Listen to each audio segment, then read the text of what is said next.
La République démocratique du Congo est une terre de paradoxes riche d'un sous-sol aux ressources inestimables, mais marquée par une instabilité chronique. Elle a vu émerger, au fil des décennies, une élite économique dont la richesse dépasse l'imagination. Certains de ces milliardaires congolais ont bâti de véritables empires, dans le silence ou dans la lumière, avant de quitter ce monde, emportant avec eux les secrets d'une fortune immense, souvent liée au pouvoir, à la politique ou au commerce international. Aujourd'hui, dans cette vidéo, nous revenons sur ces figures majeures qui ont marqué l'histoire économique du pays. Qui étaient-ils vraiment? Comment ont-ils accumulé leurs milliards? Et surtout, que reste-t-il de leurs empires aujourd'hui? Voici 8 milliardaires congolais décédés dont la fortune jadis faisait trembler les salons du pouvoir, les grandes places financières et les réseaux d'influence les plus opaques.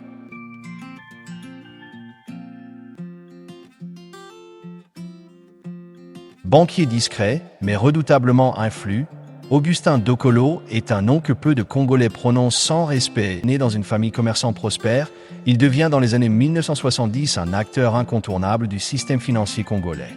Fondateur de la Banque de Kinshasa, il a su s'imposer dans un univers dominé par les intérêts étrangers et sa fortune, estimée à plus de 150 millions de dollars, provenait de divers secteurs, banques, assurances, immobilier et import d'H-export. Il possédait des propriétés à Kinshasa, au Portugal et en Belgique, ainsi que des participations dans de grandes sociétés européennes.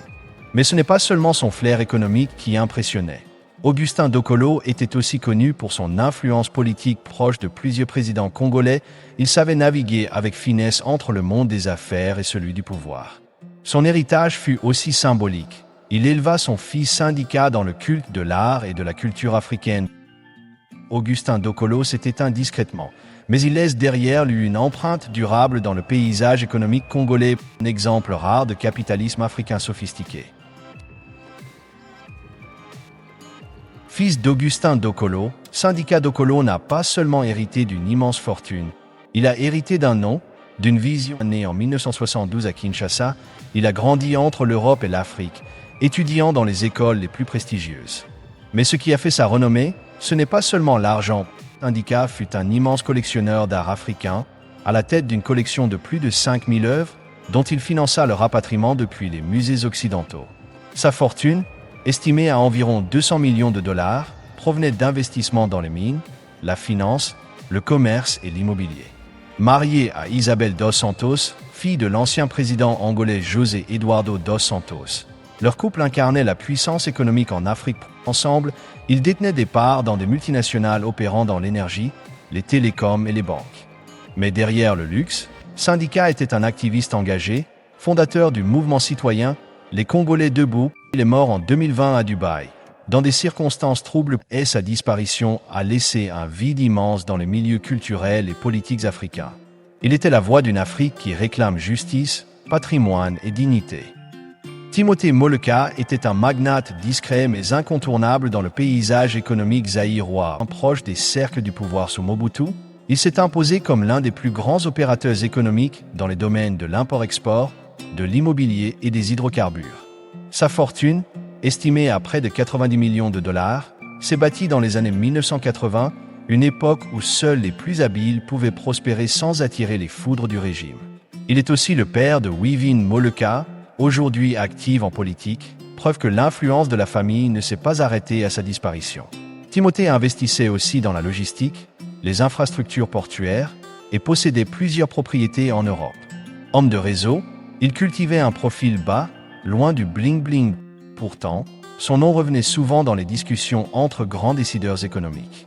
Il incarne cette génération d'élites congolaises ayant su tirer parti des opportunités de leur temps, parfois à l'ombre du pouvoir, mais toujours avec stratégie. Et sa mort a marqué la fin d'un chapitre discret mais significatif de l'économie congolaise. Augustin n'était pas un homme d'affaires au sens classique du terme, mais il fut sans doute l'un des plus puissants gestionnaires de fortune de l'histoire congolaise contemporaine. Ancien ministre du portefeuille et conseiller très influent du président Joseph Kabila, il était surnommé « l'homme de l'ombre » du régime.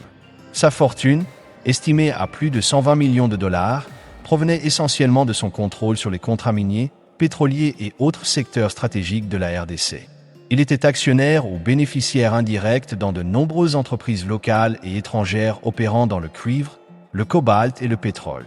Katamba Mwank n'était pas un homme de médias, il cultivait le mystère, évitait les projecteurs, mais décidait de l'attribution des marchés les plus juteux du pays.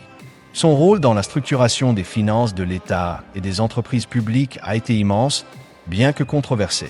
Il est mort en 2012 dans un accident d'avion à Bukavu et sa disparition a bouleversé l'équilibre des forces au sein du régime. Certains disent qu'avec lui, une partie de l'économie parallèle congolaise s'est effondrée.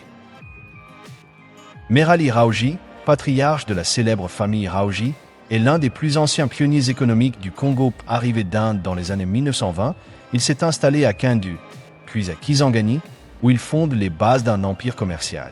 Sa fortune, estimée à plus de 130 millions de dollars à sa mort, provient du commerce du café, cacao, du textile et plus tard de la distribution. Il a fondé Beltexco, devenu un des leaders du secteur en RDC et ouvert la voie à la création d'Eurobank, aujourd'hui l'une des banques les plus puissantes du pays. Merali Raoji laisse un héritage qui perdure à travers ses enfants et petits-enfants. Encore à la tête du groupe Raoji, il représente l'archétype du capitalisme familial, multiculturel et enraciné dans le sol congolais. Discret, philanthrope et stratège, Merali Raoji est l'un des rares hommes d'affaires à avoir traversé toutes les aires politiques congolaises sans sombrer. Son nom reste une référence dans les cercles économiques du pays. Albert Ndélé, économiste de haut niveau, est un des pères fondateurs de la politique monétaire congolaise, premier gouverneur de la Banque centrale du Congo après l'indépendance. Il a dirigé les finances du pays dans une période d'extrême turbulence. Son savoir-faire et ses connexions internationales lui ont permis d'investir dans l'immobilier, les banques et les sociétés de conseil, et sa fortune, estimée à près de 100 millions de dollars, reposait sur une gestion rigoureuse et un flair certain pour les marchés européens. Bien que technocrate, Albert Ndélé avait aussi une fibre entrepreneuriale.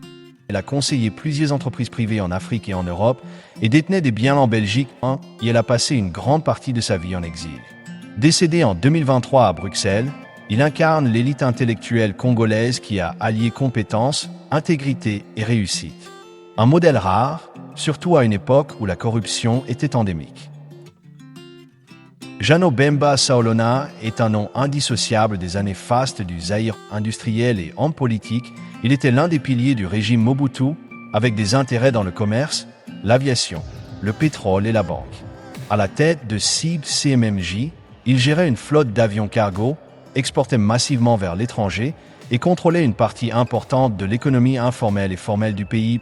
Et sa fortune est estimée à plus de 250 millions de dollars, avec des avoirs en Europe, des villas en Belgique et des participations dans des compagnies pétrolières africaines. Il est aussi le père de Jean-Pierre Bemba, ex-vice-président de la RDC. Jeannot Bemba était respecté, craint, mais aussi admiré pour son sens aigu des affaires et sa chute a été progressive. Mais il reste un symbole d'une époque où les entrepreneurs étaient des acteurs politiques à part entière. Décédé en 2009, son nom continue de résonner dans les sphères économiques de Kinshasa. Mobutu Sese Seko, l'homme léopard, ne fut pas seulement un chef d'État autoritaire, il fut aussi l'un des hommes les plus riches d'Afrique. Président du Zaïre pendant plus de 30 ans, il a concentré entre ses mains le pouvoir politique et économique total. Sa fortune est estimée à plus de 5 milliards de dollars au sommet de son règne, dispersée entre comptes suisses, résidences luxueuses à Gadolit, en France, en Espagne et en Côte d'Ivoire. Il possédait des jets privés, des palaces, et vivait dans un faste inégalé. Mobutu avait transformé l'État en entreprise personnelle. Chaque transaction majeure, chaque contrat minier ou pétrolier passé par lui, elle était l'actionnaire silencieux de presque tout ce qui bougeait au Zaïre. Décédé en 1997 à Rabat, son héritage reste controversé, mais d'un point de vue strictement économique, il reste, à ce jour, le Congolais le plus riche de l'histoire moderne.